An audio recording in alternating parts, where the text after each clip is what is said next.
विषय हिंदी, मुख्य पाठ पुस्तक क्षितिज के गद्य खंड में 2 गद्य पढ़ना है, जिसमें से एक उपभोक्तावाद की संस्कृति पढ़ा दिए हैं और दूसरा एक कुत्ता और एक मैना,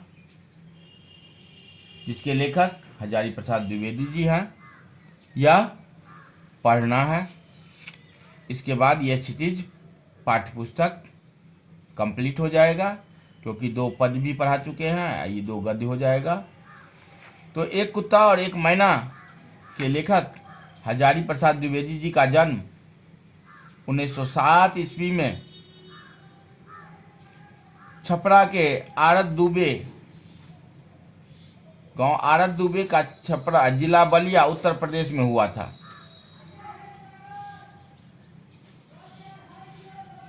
उन्होंने उच्च शिक्षा काशी हिंदू विश्वविद्यालय से प्राप्त की तथा शांति निकेतन से, यानी उच्च शिक्षा उन्होंने काशी हिंदू विश्वविद्यालय और शांति निकेतन से प्राप्त की। काशी हिंदू विश्वविद्यालय एवं पंजाब विश्वविद्यालय में अध्यापन कार्य किए, अर्थात वहाँ शिक्षक भी रहे। 1979 में उनका देहांत हुआ। इनकी प्रमुख रचना इस प्रकार है: निबंध, अशोक के फूल, कूटज, विचार प्रवाह, विचार और वितर्क, कल्पना, आलोक पर्व आदि, ये इनके निबंध हैं। इनके उपन्यास जो है बाणभट्ट की आत्मकथा, चारू चंद्रलेखा, पुनर्नवा तथा अनाम दास का पोथा। आलोचना भी है, हिंदी साहित्य की भूमिका, सूर साहित्य, हिंदी साहित्य का आदिकाल, सूरदास और काव्य, कबीर, ये सब इनकी आलोचनाएं हैं। साहित्यिक विशेषताएं हैं, द्विवेदी जी ने विधाओं पर अपनी लेखनी चलाई है। द्विवेदी जी ने अनेक विधाओं पर अपनी लेखनी चलाई है। उनके निबंधों में सरसता, गंभीरता, विनोद प्रियता तथा विद्वता के दर्शन होते हैं। वे छोटे छोटे वाक्यों में गंभीर बातें कह जाते हैं। भाषा शैली, द्विवेदी जी हिंदी तथा संस्कृत के प्रकांड विद्वान थे। अपनी रचनाओं में उन्होंने तत्सम शब्दावली के साथ साथ उर्दू, फारसी, अंग्रेजी और देशज शब्दों का भी प्रयोग किया है। उनकी भाषा सरल तथा बोधगम्य है। मुहावरा के प्रयोग से भाषा में सरसता और रोचकता आ गई है। एक कुत्ता और एक मैना में गुरुदेव के आश्रम का चित्र चित्रित किए हैं और ये दिखाए हैं जो मूक प्राणी मानव से कम संवेदनशील नहीं होते हैं। गुरुदेव अर्थात रविन्द्रनाथ टैगोर, रविन्द्रनाथ ठाकुर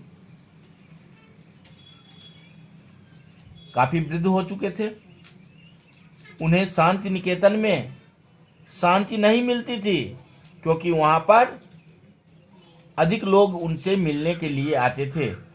इसलिए वह अन्यत्र चला जाना चाहते थे और वह शांति निकेतन छोड़ श्री निकेतन के पुराने 3 मंजिले मकान में कुछ दिन के लिए रहने लगे।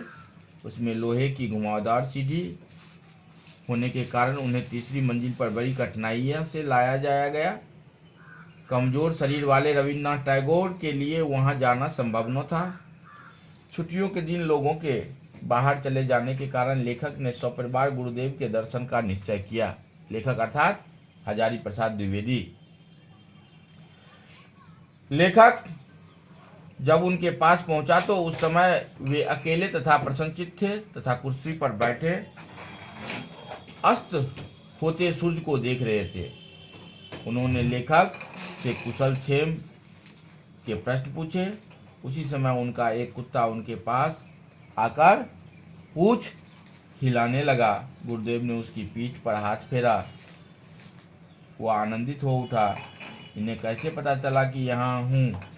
या बिना किसी बताए 2 मील चलकर यहाँ आ गए। इसी कुत्ते को लक्ष्य कर गुरुदेव ने आरोग्य पत्रिका में एक कविता भी लिखी थी, जिसमें उसकी स्वाभाविकता